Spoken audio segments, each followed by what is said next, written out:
أعوذ بالله من الشيطان الرجيم. بسم الله الرحمن الرحيم. ويسألونك عن المحيض قل هو أذى فاعتزلوا النساء في المحيض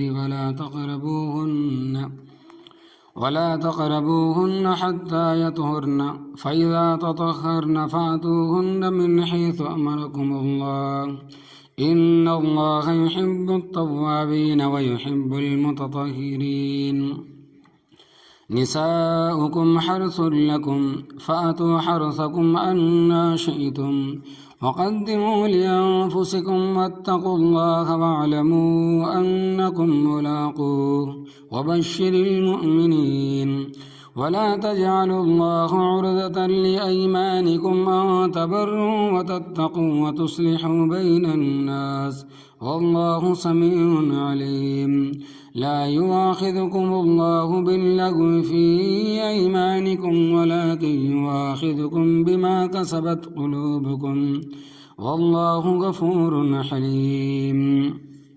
ترجمہ: وَيَسْأَلُونَكَ، اور سوال کرتے ہیں آپ سے، عن المحیض، حیض کے بارے میں، قل کہہ دے، ہوا اذن، وہ ایک گندی چیز ہے، فاعتزلوا النساء، پس الگ رہو عورتوں سے، فی المحیض، حیض کے دنوں میں، ولا تقربوہن، اور تم ان کے قریب مت جاؤ ہم بستری کے لیے، حتی یطہرن، یہاں تک کہ وہ پاک ہو جائے، فاذا تطہرن، پس جس وقت وہ پاک ہو جائے، فأتوہن، پھر تم ان کے پاس جاؤ، من حیث امرکم اللہ، جس جگہ سے اللہ تبارک و تعالی نے تمہیں اجازت دی ہے، ان اللہ، بے شک اللہ تبارک و تعالی، یحب التوابین، محبت کرتا ہے توبہ کرنے والوں سے، ویحب المتطہرین، اور محبت رکھتا ہے پاک باز لوگوں سے۔ نساؤکم حرث لکم، تمہاری بیویاں تمہاری کھیتی ہے، فاتوا حرثکم، پس جاؤ تم اپنی اپنی کھیتی میں، انا شئتم، جس طرح تم چاہو، وقدموا لانفسکم، اور آگے بھیجو اپنی جانوں کے لیے، واتقوا اللہ، اور ڈرو اللہ تبارک و تعالیٰ سے، وَاعْلَمُوا، اور تم جان لو، انکم ملاقوہ، بے شک تم اللہ تبارک و تعالیٰ کو ملنے والے ہو، وبشر المؤمنین، اور خوشخبری سنا دے تو مومنوں کو، ولا تجعلوا اللہ، اور نہ بناؤ تم اللہ تبارک و تعالیٰ کو، عرضۃً، نشانہ، لایمانکم، اپنی قسموں کا، ان تبروا، یہ کہ تم نیکی نہیں کرو گے، وتتقوا، اور تم پرہیزگاری نہیں کرو گے، وتصلحوا بین الناس، اور یہ کہ تم صلح نہیں کرو گے لوگوں کے درمیان، واللہ سمیع علیم، اور اللہ تبارک و تعالیٰ سننے والا جاننے والا ہے۔ لا یؤاخذکم اللہ، نہیں مؤاخذہ کرے گا اللہ تبارک و تعالیٰ تمہارا، باللغو فی ایمانکم، تمہاری لغو قسموں کی قسموں میں، تمہارے لغو قسم کی قسموں میں، تمہاری بےہودہ قسم کی قسموں میں، ولیکن یؤاخذکم، اور لیکن تمہارا مؤاخذہ کرے گا، بما کسبت قلوبکم، ان قسموں میں جو تمہارے دلوں نے پورے ارادے کے ساتھ اٹھائی ہیں، واللہ غفور حلیم، اور اللہ تبارک و تعالیٰ بخشنے والا، تحمل کرنے والا ہے۔ پہلے رکوع میں اس بات کا ذکر ہوا تھا کہ صحابہ کرام رضی اللہ عنہم کو بعض مسائل میں اشکالات پیش آئے، ان میں سے ایک شراب اور جوئے کے بارے میں تھا، جس کا جواب ان کو ملا۔ ایک یہ تھا کہ ہم کون سی چیز رب تعالیٰ کے راستے میں خرچ کریں، تو اس کا جواب بھی ملا۔ پھر یتیموں کے بارے میں سوال کیا گیا کہ ہم یتیموں کے ساتھ کس طرح پیش آئے، اس کا جواب بھی ملا۔ اسی طرح یہ سوال بھی پیش آیا ماہواری کے بعض احکام۔ دیکھو، اللہ تبارک و تعالیٰ نے نسل انسانی کی افزائش کے لیے مرد بھی پیدا فرمائے اور عورتیں بھی۔ عورتوں کی وضاقتہ اور ساخت جدا ہے اور مردوں کی جدا ہے۔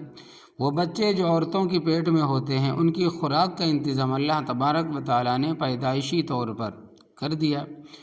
جس وقت بچی جوان ہوتی ہے اور ماہواری شروع ہو جاتی ہے، اور ہر مہینے ماہواری آتی ہے، جب شادی ہوتی ہے تو حمل قرار پاتا ہے، تو یہ ماہواری والا خون اس بچے کی خوراک بن جاتا ہے۔ اس خون سے بچہ پھلتا بھی ہے، پھولتا بھی ہے، جبکہ بچہ ماں کے پیٹ میں رہتا ہے۔ تقریباً 9 ماہ تک عورت کو حیض نہیں آتا، اس واسطے کہ وہ زائد خون جو نکلتا تھا اور بچے کی خوراک بن گیا۔ جب بچہ پیدا ہوتا ہے تو رب تعالیٰ اسی خون کو بچے کی خوراک کے لیے دودھ میں تبدیل کر دیتے ہیں۔ مدت رضاعت میں بہت کم عورتوں کو ایام ماہواری آتے ہیں۔ رب تعالیٰ کی قدرت دیکھو کہ ہے وہ گندا خون، مگر رب تعالیٰ نے پیٹ میں بچے کی خوراک بنائی ہے، اور پیدا ہونے کے بعد بھی کم و بیش 2 سال تک وہ اس کی خوراک ہے۔ اور یہ خون اگر اپنے وقت پر آتا رہے تو عورتیں صحت مند رہتی ہے، کیونکہ قدرت نے ان کی صحت اس میں رکھی ہے۔ اگر اس میں گڑبڑ ہو جائے تو رحم کا نظام بگڑ جاتا ہے۔ زمانہ جاہلیت میں یہود کے ہاں رواج تھا، جب کسی عورت کو ماہواری شروع ہو جاتی تو اس کو الگ کمرے میں بند کر دیتے، نہ اس کے ہاتھ سے روٹی پکڑتے، نہ پانی، نہ اس کے کپڑے دھلواتے، نہ اس کو جھاڑو پھیرنے دیتے، نہ ان کے سامنے آتے، نہ اس کو کسی کے سامنے آنے دیتے۔ اس طرح جیسے کوئی نکمی چیز ہوتی ہے اس کو اس طرح بنا دیتے، حالانکہ ہے تو وہ بھی انسان، اور یہ تو اس کے اختیار میں نہیں ہے۔ تو یہ رب نے نظام بنایا ہے۔ اور جو عرب کے مشرک تھے وہ ان دنوں میں بھی ہم بستری سے باز نہیں آتے تھے، حالانکہ ماہواری کے دوران ہم بستری مرد کے لیے اور عورت کے لیے بھی بہت ساری بیماریوں کا پیشہ خیمہ ہے، مثلا آتش، سوزاک وغیرہ، اور عورتوں کے رحم میں کمزوری ہوتی ہے اور بچے سوکھنے شروع ہو جاتے ہیں، جس کو سوکھا مسان کہتے ہیں، اور اوپر چھاواں بھی اس کی ایک قسم ہے۔ یعنی بچے کے چہرے پر آپ کبھی کبھار دیکھیں گے کہ وہ پورا چہرہ ایسا لال پیلا، کبھی جلد اکھڑنا، کبھی اس کے چہرے پر ایسا لال لال دھبے داغ آ جانا، تو دیکھنے میں بڑا برا معلوم ہوتا ہے۔ تو یہ ماہواری کے دوران ہم بستری کرنے سے یہ بیماریاں پیدا ہوتی ہے، جو پرہیز نہیں کرتے، اور حرام بھی ہے۔ رب تعالیٰ نے جو نظام بنایا اس میں اگر تھوڑا سا بھی تغیر ہو جائے، تبدیلی ہو جائے، تو نظام نہیں چلتا۔ تو ان دنوں میں عورت کے پاس جانا عورت اور مرد دونوں کی صحت کے لیے سخت مضر ہے، نقصان کی چیز ہے۔ صحابہ کرام رضی اللہ عنہم اجمعین شروع میں تو شرماتے رہے کہ یہ باتیں ہم کیسے پوچھیں، لیکن پھر مجبوراً ان کو پوچھنا پڑا۔ حضرت ہم دیکھتے ہیں کہ یہود کے گھروں میں جب کوئی عورت ایام ماہواری میں مبتلا ہو جاتی ہے تو اس کو ہر طرح سے الگ کر دیا جاتا ہے، اور مشرکین کو ہم دیکھتے ہیں کہ ان دنوں میں بھی ہم بستری سے باز نہیں آتے۔ حضرت ارشاد فرمائیں کہ ہم اس حالت میں ہم نے کیا کرنا ہے؟ تو فرمائیں کہ وَيَسْأَلُونَكَ عَنِ الْمَحِيضِ، انہوں نے حیض کے بارے میں تم سے سوال کیا ہے، قل کہہ دو ہوا اذن، وہ گندا خون ہے، فَاعْتَزِلُوا النِّسَاءَ فِي الْمَحِيضِ، عورتوں سے ہم بستری کے سلسلے میں الگ رہو، وَلَا تَقْرَبُوهُنَّ، ان دنوں میں ہم بستری کے لیے ان کے قریب نہ جاؤ، حَتَّى يَطْهُرْنَ، یہاں تک کہ وہ پاک ہو جائیں، فَإِذَا تَطَهَّرْنَ، پس جس وقت وہ پاک ہو جائے، فَأْتُوهُنَّ، پس ان کے پاس جاؤ، من حیث امرکم اللہ، جہاں سے تمہیں اللہ تبارک و تعالیٰ نے حکم دیا ہے، اس کے علاوہ اور کسی چیز پر پابندی نہیں ہے۔ مثلاً وہ عورت روٹی بھی پکا سکتی ہے، اس کو تم کھا سکتے ہو، اور پانی بھی دے سکتی ہے جسے تم پی بھی سکتے ہو، کپڑے بھی دھو سکتی ہے، گھر میں پھر بھی سکتی ہے، یعنی جھاڑو پوچھا کر بھی سکتے ہیں، میاں بیوی اکٹھے لیٹ سکتے ہیں، صرف ہم بستری جائز نہیں ہے۔ ایک موقع پر حضرت صلی اللہ علیہ وسلم نے حضرت عائشہ صدیقہ رضی اللہ تعالیٰ عنہ کو فرمایا کہ مجھے یہ مصلی پکڑا دو، میں نے نماز پڑھنی ہے۔ حضرت عائشہ صدیقہ رضی اللہ تعالیٰ عنہ نے کہا کہ حضرت میں ایام ماہواری میں مبتلا ہوں، تو اس کے جواب میں حضرت صلی اللہ علیہ وسلم نے فرمایا کہ ماہواری تیرے ہاتھ کے ساتھ تو نہیں ہے، ہاتھ سے پکڑا سکتی ہو۔ حضرت عائشہ رضی اللہ تعالیٰ عنہ فرماتی ہیں کہ حضرت صلی اللہ علیہ وسلم مسجد میں معتکف ہوتے، اور مسجد کی دیوار اور اس حجرے کی دیوار جس میں حضرت عائشہ صدیقہ رضی اللہ تعالیٰ عنہ رہتی تھی مشترکہ تھی، ملی ہوئی دیوار تھی، اور اس میں کھڑکی لگی ہوئی تھی۔ تو آپ صلی اللہ علیہ وسلم فرماتے میرا سر دھو دیں۔ میں کہتی کہ میں ایام ماہواری میں ہوں، تو آپ صلی اللہ علیہ وسلم فرماتے کہ تو نے میرا سر ہاتھوں کے ساتھ دھونا ہے، اس وجہ سے ہاتھ سے دھوئیں۔ تو فقہا کی فضیلت، ایک مسئلہ پیش آیا، وہ اس طرح کہ ایک عورت تھی جو بغداد میں مردہ عورتوں کو غسل دیتی تھی، اور مسئلہ یہ ہے کہ مردہ مرد کو مرد غسل دے، اور مردہ عورت کو عورت غسل دے۔ اگر کوئی اجرت لے کر غسل دے تو اس کی بھی فقہائے کرام نے اجازت دی ہے، لیکن اگر بغیر اجرت کے کوئی غسل دے دے تو اس کا بڑا ثواب ہے۔ صرف 2 حدیثیں میرے پیش نظر ہیں، حالانکہ مجھے پڑھتے ہوئے تقریباً اتنے عرصہ گزر گیا ہے۔ فرماتے ہیں کہ گناہ کبیرہ معاف نہیں ہوتے جو رب تعالیٰ کے حق ہے، سوائے 2 چیز کے۔ ایک یہ کہ جو شخص مسلمان مردے کو ثواب سمجھ کر غسل دے، ثواب سمجھ کر غسل دے تو اس کے 40 کبیرہ گناہ معاف ہو جائیں گے۔ دوسرا، صلاۃ و تسبیح کے ساتھ کبیرہ گناہ معاف ہو جائیں گے۔ اس کے سوا کوئی اور روایت میرے سامنے نہیں ہے اور کسی نیکی سے کبیرہ گناہ معاف ہو جائیں۔ فرض نماز سے بھی معاف نہیں ہوتے، روزوں سے بھی معاف نہیں ہوتے، حج سے بھی معاف نہیں ہوتے، عمرے سے بھی معاف نہیں ہوتے کبیرہ گناہ۔ ہاں، توبہ سے معاف ہوں گے یا حق ادا کرنے سے معاف ہوں گے۔ تو بات ہو رہی تھی کہ ایک عورت آئی جو مردہ عورتوں کو غسل دیتی تھی۔ اس کو ایام ماہواری شروع ہو گئے۔ محدثین کا ایک گروہ تھا اور وہ احادیث کا تکرار کر رہے تھے اور بڑے بڑے چوٹی کے محدث تھے۔ یہ عورت ان کے پاس گئی اور کہنے لگی کہ شرع میں کوئی شرم نہیں ہے، شریعت میں کوئی شرم نہیں ہے، میں نے آپ سے یہ مسئلہ دریافت کرنا ہے کہ وہ یہ ہے کہ میں مردہ کو حیض کی حالت میں غسل دے سکتی ہوں یا نہیں۔ وہ ایک دوسرے کا منہ دیکھنے لگے کہ اس پر صریح روایت تو کوئی نہیں۔ دیکھو، یہ جو بعض نادان لوگ یہ رٹ لگاتے ہیں کہ ساری تصریح قرآن پاک میں ہے، ہر چیز کی تصریح حدیث میں موجود ہے، یہ کہنے والے بالکل نادان ہیں۔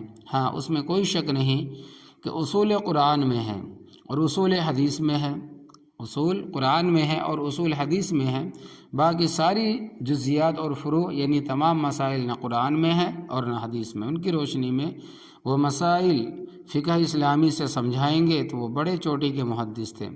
یحییٰ ابن معین امام بخاری کے استاد ہیں، بڑے چوٹی کے محدث تھے، مگر سوچنے لگ گئے کہ کیا جواب دے۔ اچانک امام اسلم جو بڑے چوٹی کے فقیہ تھے سامنے نظر آ گئے، تو ان محدثین نے کہا کہ یہ مسئلہ اس آدمی سے پوچھ۔ تو اس عورت نے ان سے مسئلہ دریافت کیا تو انہوں نے فرمایا کہ تو حیض کی حالت میں مردہ عورت کو غسل دے سکتی ہے۔ محدثین نے کہا کہ اس پر تمہارے پاس کیا دلیل؟ فرمایا کہ یہ دلیل ہے کہ حضرت عائشہ صدیقہ رضی اللہ تعالیٰ عنہ ایام میں ماہواری میں ہوتی تھی اور آپ صلی اللہ علیہ وسلم کا سر مبارک دھوتی تھی۔ اور محدثین نے اس کی سندیں بیان کرنا شروع کی تو عورت نے کہا کہ اب سندیں بیان کرنے کا کیا فائدہ، میرا مسئلہ حل ہو گیا ہے۔ تو عورت اس حالت میں سارے کام کر سکتی، البتہ مسجد میں داخل نہیں ہو سکتی اور قرآن شریف زبان بھی نہیں پڑھ سکتی۔ ترمذی وغیرہ کی روایت ہے کہ وَلَا تَقْرَأُ الْحَائِضُ وَلَا الْجُنُبُ شَيْئًا مِّنَ الْقُرْآنِ، کہ حیض والی عورت اور جنبی آدمی یعنی جنابت والا آدمی قرآن نہیں پڑھ سکتے، اس طرح کعبۃ اللہ کا طواف نہیں کر سکتے، روزہ بھی نہیں رکھ سکتے، نماز بھی نہیں پڑھ سکتے۔ ان اللہ یحب التوابین، بے شک اللہ تبارک و تعالی محبت کرتا ہے توبہ کرنے والوں سے، ویحب المتطہرین، اور محبت کرتا ہے پاک باز لوگوں سے۔ نساؤکم حرث لکم، تمہاری منکوحہ تمہاری کھیتی ہے، تمہاری بیوی تمہاری کھیتی ہے۔ فاتو حرثکم انا شئتم، پس جاؤ تم اپنی کھیتی میں جس طرح چاہو۔ وقدموا لانفسکم،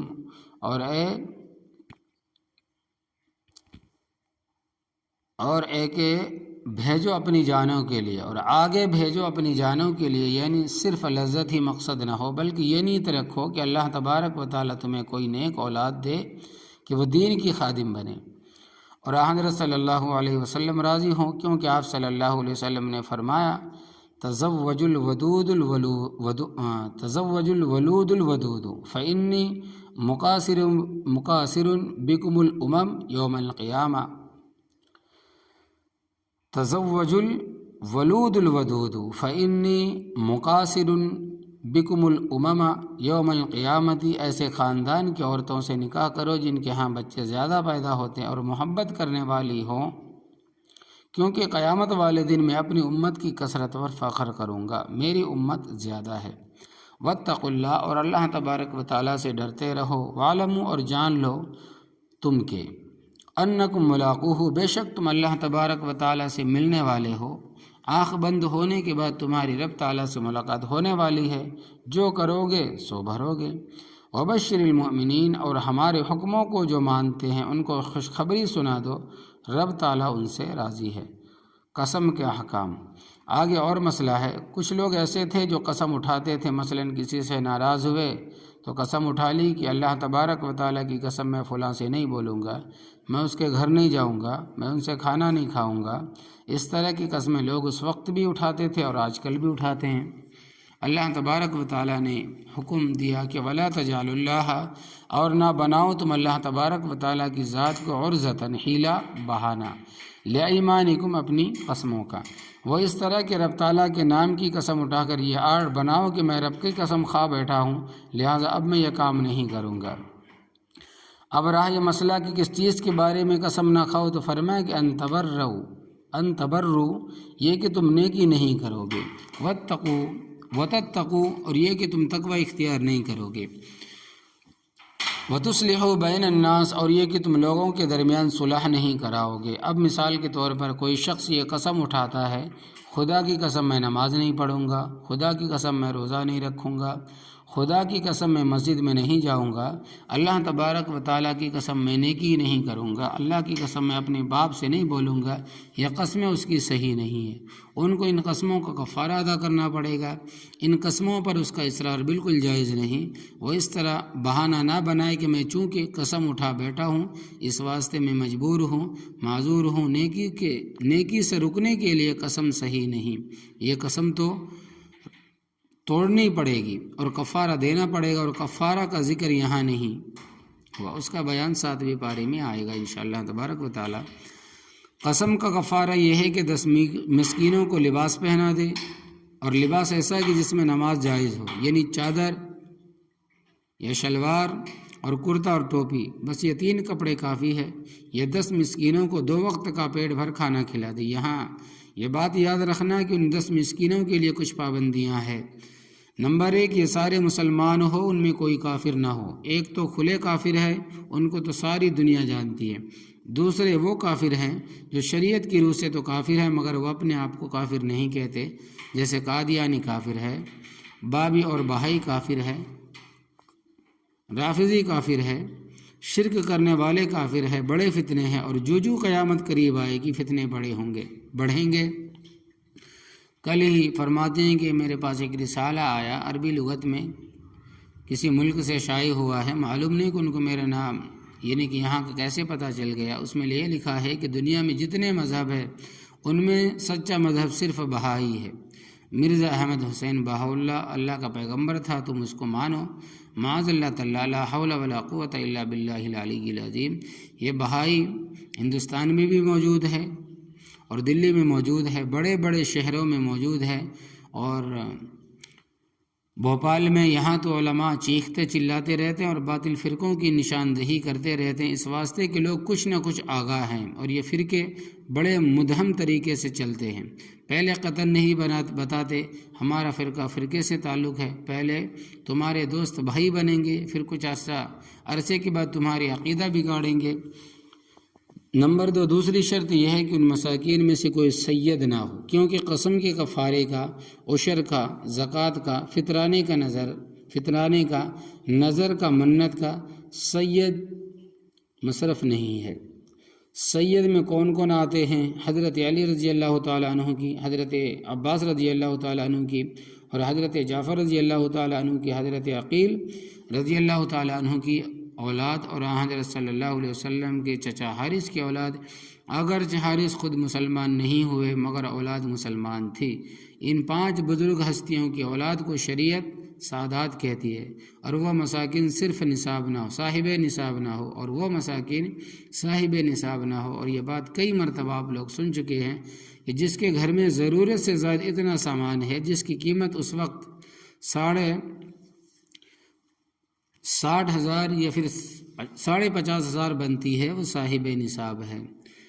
نمبر 3، 2 وقت کا کھانا کھلانا ہے۔ نمبر 4، ان 10 مسکینوں میں نابالغ بچے کوئی نہ ہو۔ نمبر 5، ان میں سے کوئی بیمار نہ ہو۔ نمبر 6، ان میں سے کوئی اتنا بوڑھا نہ ہو جو کھا پی نہ سکے، جو مسکین صبح کھائے وہی شام کو کھائے۔ یا ایک غلام یا لونڈی آزاد کرنا ہے، اس دور میں غلام تو موجود نہیں ہے، اگر ہو تو وہ آزاد کر دے۔ فمن لم یجد فصیام ثلاثۃ ایام، اور جس کو یہ توفیق نہ ہو تو وہ 3 دن کے روزے رکھے۔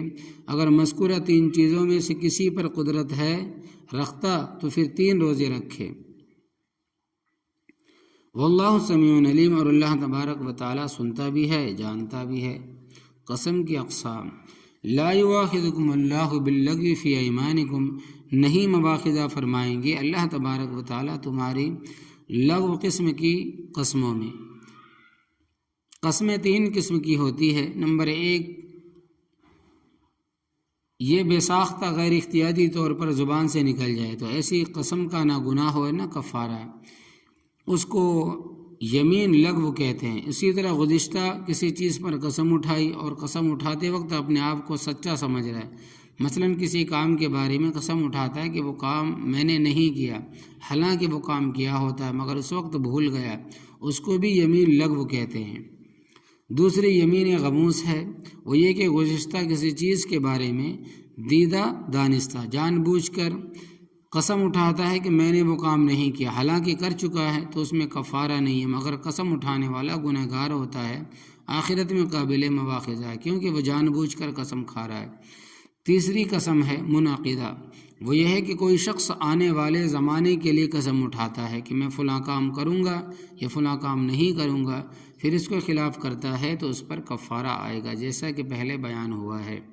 اللہ تبارک و تعالیٰ فرماتے ہیں کہ لا یواخذکم اللہ، نہیں پکڑے گا تمہیں اللہ تبارک و تعالیٰ باللغو فی ایمانکم، تمہاری لغو قسم کی قسموں پر، ولیکن یواخذکم، اور لیکن اللہ تبارک و تعالیٰ تمہارا مواخذہ کرے گا بما کسبت قلوبکم، ان قسموں میں جن پر دل نے گرہ لگائی ہے، وہ قسمیں جو ارادتاً اٹھائی ہے، جان بوجھ کر نیت کے ساتھ ارادتاً اٹھائی ہے۔ واللہ غفور حلیم، اور اللہ تبارک و تعالیٰ بخشنے والا بھی ہے اور تحمل کرنے والا بھی ہے۔ اگر فوراً سزا نہیں دیتا تو یہ نہ سمجھو کہ بچ گئے ہو، بلکہ اللہ تبارک و تعالیٰ پکڑے گا ضرور۔ اللہ تبارک و تعالیٰ عمل کی توفیق عطا فرمائے، آمین یا رب العالمین۔